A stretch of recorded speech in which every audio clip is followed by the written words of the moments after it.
সেইখানেও উনি রেট ঠিক করে দিলেন 10 লাখ। আমাদের রেট ঠিক করার অধিকার আপনাকে কে দিয়েছে মাননীয়? আপনাকে প্রশ্ন করছি। আমরা মহিলারা সসম্মানে আজকে নিজেদের কর্ম নিজেরা করে আমরা মাথা উঁচু করে সমাজে বাঁচতে চাই এবং বাঁচি লড়াই করি নিজেদের সংস্থার কাণ্ড। আজকে প্রথম ঘটনা না, আমাদের আজকে এই সমবেদনার সঙ্গে প্রত্যেকটা মানুষ আমরা দেখছি।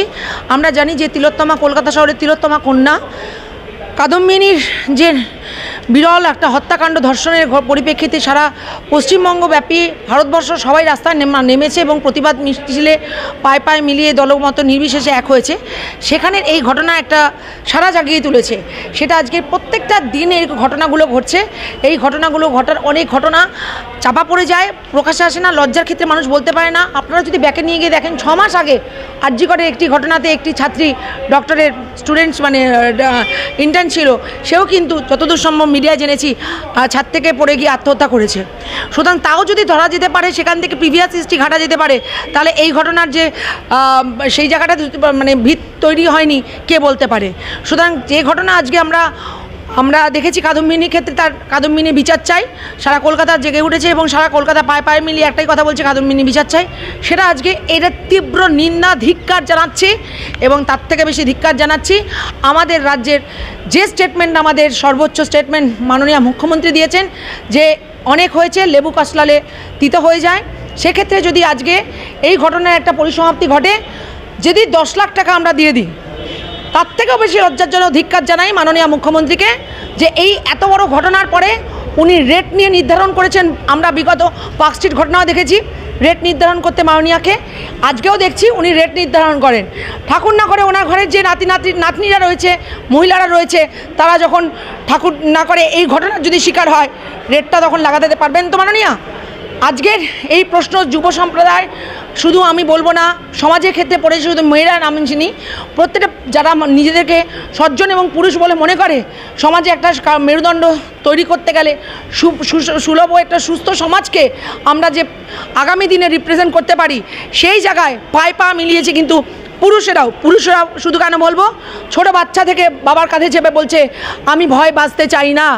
এবং তার সঙ্গে আমরা ছোট ছোট বাচ্চাগুলোর অনেক ভিডিও আমরা দেখেছি, উই ওয়ান্ট জাস্টিস। রাতারাইটের সময় সে মায়ের কোলে না ঘুমিয়ে রাস্তা দিয়ে হলুদ ফ্রক পরা বাচ্চাটি হেঁটে চলে বলে বেড়াচ্ছে। এবং প্রায় 90 শতাধিক বর্ষের কাছাকাছি ঠাকুমাকেও দেখেছি মোমবাতির হাতে নিয়ে, সাহারা সঙ্গে করে নিয়ে হেঁটে প্রতিবাদ করতে, এবং তীব্র প্রতিবাদ ধিক্কার প্রত্যেকটা মানুষ জানিয়েছে।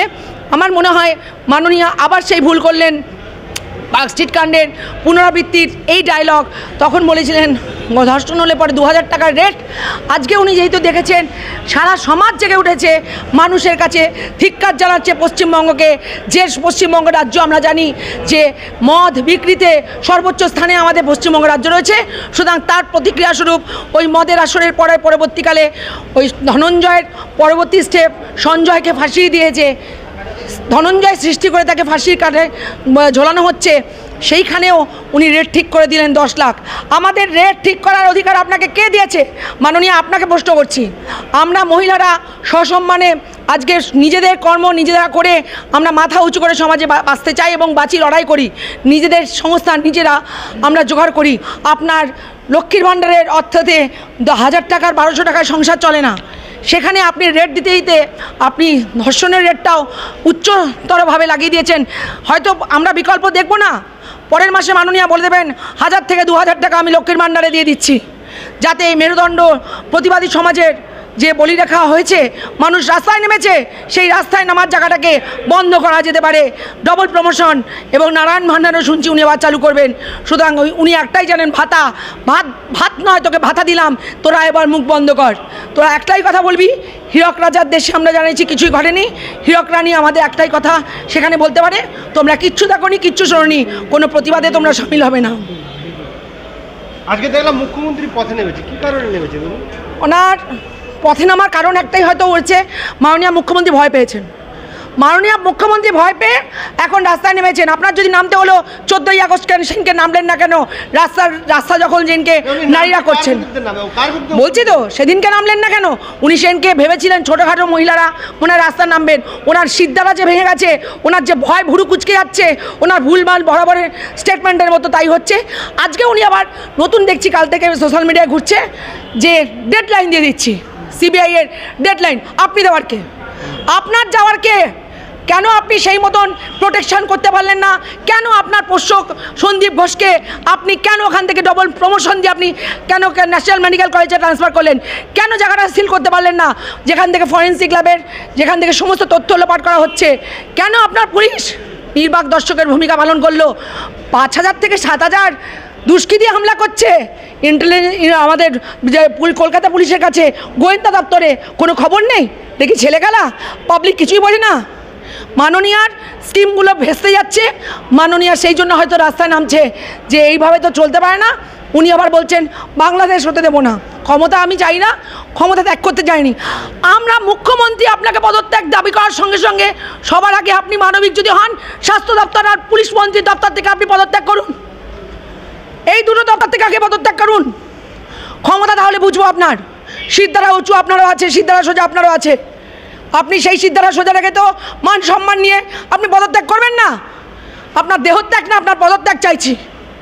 রাজ্যটাকে শেষ করে দিয়েছেন আপনার সরকার এবং আপনার দৃষ্টান্তমূলক হাস্যকর প্রশাসনে। এই যে আপনি বলছেন ভয় করছেন, ভয় করলে তো দেশ ছেড়ে পালায়। ইতিমধ্যে আমাদের পড়োশী দেশে প্রধানমন্ত্রী পালিয়ে গেলেন, আর উনি ভয় পেলে তো রাস্তায় নামছেন কেন? ভয় পেয়ে আপনি তো ভুল করছেন। মাননীয়াকে শেখ হাসিনা যে আমাদের প্রতিবেশী রাজ্যের, আমাদের রাষ্ট্রের সঙ্গে, সেই জায়গাটার সঙ্গে আপনি তুলনা করছেন। আমাদের ভারত এমন একটা রাষ্ট্র যে সবসময় সমব্যথী এবং সবার সঙ্গে সৌহার্দ্যমূলক আচরণ করতে জানে, এবং বৈষম্য ধর্মের ক্ষেত্রে যে সুশ্রুরানি আমাদের রাজ্য সরকার দেয়, সেটা আমাদের কিন্তু কেন্দ্রীয় সরকার, আমরা যে সরকারে আছে আমাদের বর্তমানে, তারা আমরা দিই না।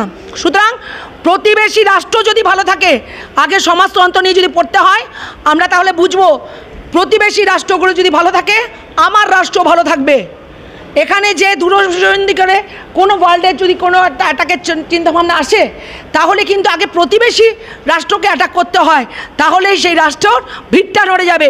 সেইটা আমাদের ক্ষেত্রে যতক্ষণ 56 ইঞ্চির মোদিজি ক্ষমতায় বসে আছেন এবং তার দূরদৃষ্টিতা এবং তার সেই জায়গা থেকে উনি এই খেলা খেলতে দেননি, যার জন্য আমাদের প্রতিবেশী রাষ্ট্র বরাবরই বন্ধুত্বপূর্ণ আচরণ ভারত দেখিয়েছে।